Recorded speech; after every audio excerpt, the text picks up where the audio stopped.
The timetable has moved to almost a month away, April 8th or 10th, right before the playoffs.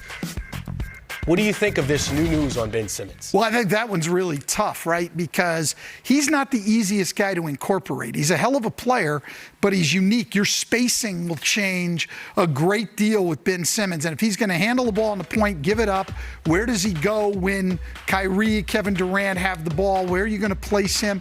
Are you playing him with another center? You'd love to have time to experiment a little bit with that, and they're not going to have that time with him. I think that's a major problem for Steve Nash.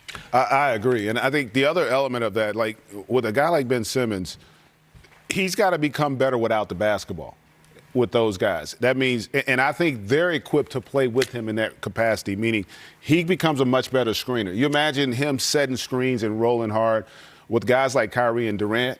They're going to be able to get him the ball. He's a guy that's really effective playing downhill. Yes. Because of the inability to shoot. And that's one reason, if you look at his struggles in the postseason, is because you're playing a lot of 5-on-5, where all 5 sets of eyes are loaded on you, and they know you don't shoot the basketball. So it's really difficult for him to have an impact.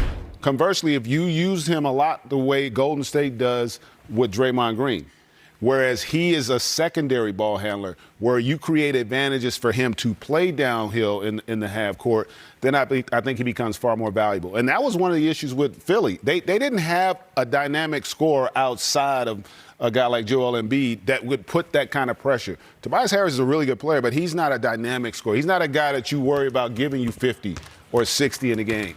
And so I think that really worked against Ben Simmons. Now, not having him, I don't see a scenario without him where they're going to have a chance to win the East, because I don't know that we've seen the Eastern Conference this deep and this good in our lifetime.